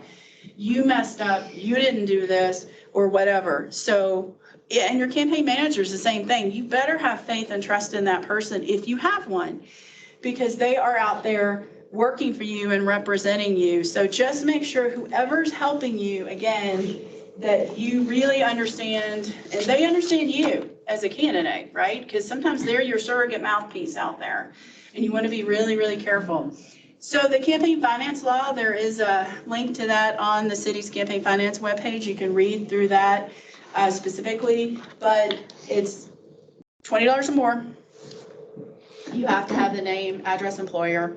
Someone can give you a $19.99 contribution one time, and then once they give you more, their aggregate total is above that, and you don't have to list their name, address, employer, etc. So read through the form. The first campaign finance filing you file is the hardest, right? Because you're still learning how to do it. I highly suggest you use the online system, but again, we are not requiring that you set up an account and use the online system. I think it's easier, particularly if you anticipate having a lot of fundraisers and raising a lot of money. It's hard to track if you're not doing something electronic. So let's talk about enforcement. Basically, when you file, I'm going to look at that document. I'm going to say, is it regular on its face? Do you have the things? Does it at first glance look like it's filled out correctly? If it's not, I'll reach out to you as a kind, gentler, hey, I think this is wrong. Take a look at this. If it persists and you don't fix the deficiency, then I certainly have the ability to do a show cause hearing and to go through that process. And there are, as it lists here, there are penalties that come into play if you've not corrected something. So I'm always going to take the first kind, gentler, hey, you need to look at this, you need to amend this, and you need to fix it. After that, we may go through the show cause, and it can be appealed. And there's the information about the potential fines and those kind of things in that respect. So it's just important. I always basically say, if you're in doubt about whether you should list something on a campaign finance report, list it. I really don't think there's a harm in over-reporting. There is, as you saw, there is a harm in under-reporting. Also note, your opponents and/or citizens can file campaign finance complaints saying that this was not on their report. It should have. One of the common ones is Bob Smith is a supporter of Sarah Johnson. She's using, an unused cube in his office building, and she's not reporting it as an expense, as an in-kind donation. And, that's a common one that we see out there. So I'll contact you and say, hey, is this true? Because there is a process in the complaint form that is available on our website. So just know that your opponents are going to be scouring your finance reports just like a citizen is. And you're going to scan theirs, right? Because why not? It's out there, it's publicly available. So just make sure you understand that, they are immediately, as soon as you file it, whether it's paper or electronic, it's publicly available. The media will look into it. You've all read reports about said candidates raised this much or whatever. And then also you have the complaint process in that respect. So please note, people are looking, they are watching. And it's just important that you understand and track the money. Our campaign finance law is very simple, as we've talked about, and it's simple for a reason, because it makes it easier on you as a candidate to report it. You're filing every 2 weeks at this point.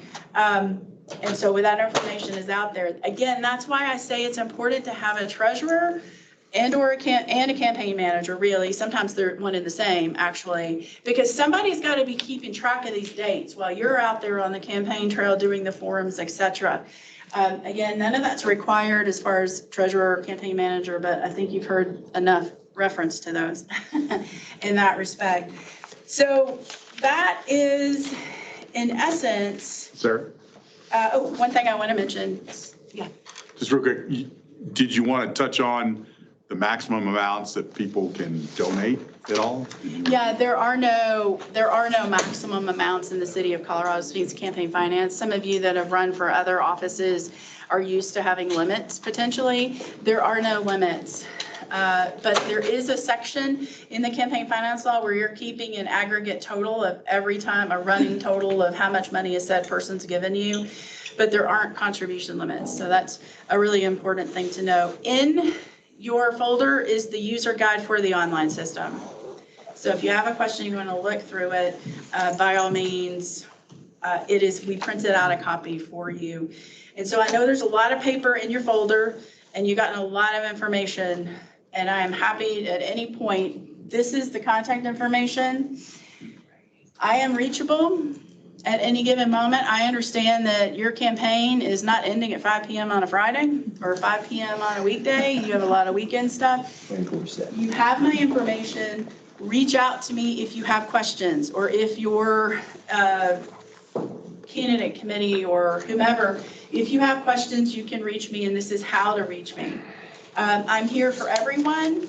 I obviously am not playing favorites on candidates. You're all candidates. You all have the right to run, and hopefully we'll continue to see your smiling face as we go through this. What I also, once people start filing, I'm going to create an email list of all the candidates, and I will periodically be emailing you information. Remember, ballots are going out this date. Remember, filing date is this date. So I will be in contact with you. You will get tired of talking to me, I'm quite confident. But I just want you to know that I'm here for you as you go through this process. I am reachable. You're going to get questions out there on the campaign trail. You're going to have campaign finance questions. Can I accept this donation or not? But I'm here for you. I have a great staff that's here for you. We're happy to answer any questions that you have at any given time, day or night. I think the council members that are here, I think, can attest to the fact that, I'm available, especially during a campaign, because you have such a short window to get the word out there. And a lot of you are new. So I'm also available before you file your first campaign finance report if you want to ask some questions or go over things. We're basically here for you all as candidates to help you out and to get on the ballot if that's what you choose to do. So any questions? I know there have been some great reminders and some great questions, and I greatly appreciate that because it's hard to remember every single thing, right? Yes. This PowerPoint that you've had, will you be sending that out? I will. I'm going to post the PowerPoint and the video on our website as soon as we get that so that you all, it's been a lot to take in, especially if you're brand new to this concept, but know that if you have questions, we're here for you. We're going to help you get through. I can't help you campaign, right? Not going to do it. But we can help you with the legal questions or, how to go. We're not going to give legal advice, by the way. One thing I do want to point out with the campaign finance is that if you're going to be doing, because I know you asked about ads and signs, Kurt just talked about signs.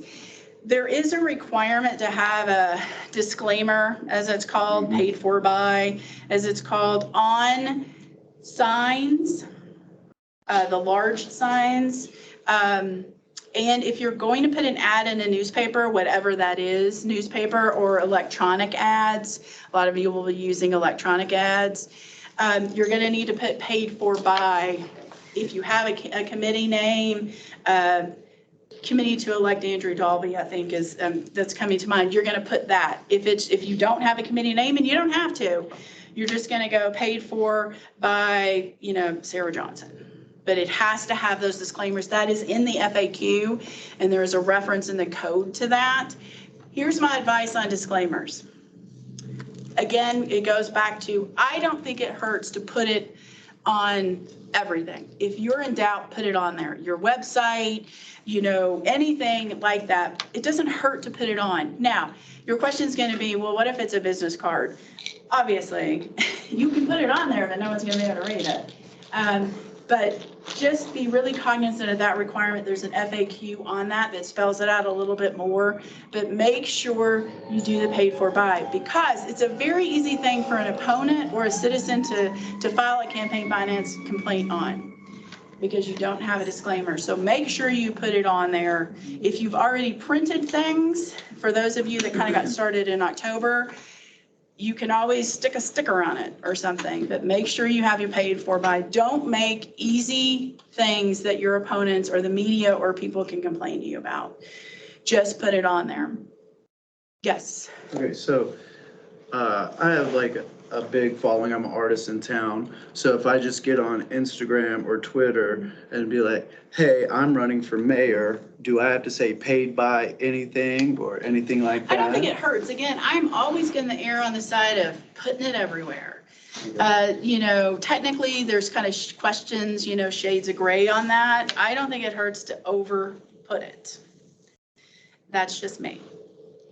But the FAQ will tell you a lot. It's basically electronic ads, it's billboards, it's paper, newspaper type ads, large yard signs, those kind of things. Handbills, a lot of you will produce handouts for people, put it on that. That's a requirement. That is definitely a requirement. Yes, Lois. If you've set up your electronic filing, but you haven't done any filing yet, do you have to start today or next time? If for the candidacy that you're, the treasurer for, if they have spent or received $20 or more within that window, that starting reporting period, ending reporting period, if they have spent $20 or more, then yes, you better file your campaign finance report. So and that brings up another point. Campaign finance reports, if you're electronic filing, are due at 11:59 p.m. on the day of filing, because they're electronic, right? If you're going to file paper, I need it by 5 p.m. It was what I would like to have it by. And there is a little difference there because it's paper versus electronic in that respect. So the key is, when did you start campaigning? Did you spend $20 or more? Will determine when you start filing in that respect. And Sarah, those particular documents we will receive email, correct? Yes, we can receive them email, absolutely. So if you're going to file paper, let's just chat a little bit about that, and we can kind of go over, because we're going to need to make sure, and you need to make sure that you have blank copies you can download from our website too. But I highly recommend electronic filing. But again, not a requirement. Any other questions, right? Now you're like, do I want to run? I'm not sure. Most definitely. All right, I like that answer, right? So you have a lot of information in your packet, a lot to think about. We're here for you to help get you on the ballot. We're here for you through the campaign. Read through everything. And again, like I said, once you file and get certified, I'll be sending out emails with reminders of upcoming dates and important things. You're gonna get so tired of hearing from me. Please make sure I don't go to your spam folder, please. On that, but I do appreciate all of you and I admire all of you because I can't imagine running. So thank you for putting your name out there and putting yourself out there and putting your family out there, right? So yeah. If you have any questions, just let me know. Otherwise, thank you. I know it's been a long period and I'm sorry we're 5 minutes over. But yeah, go out there and get me some signatures, right?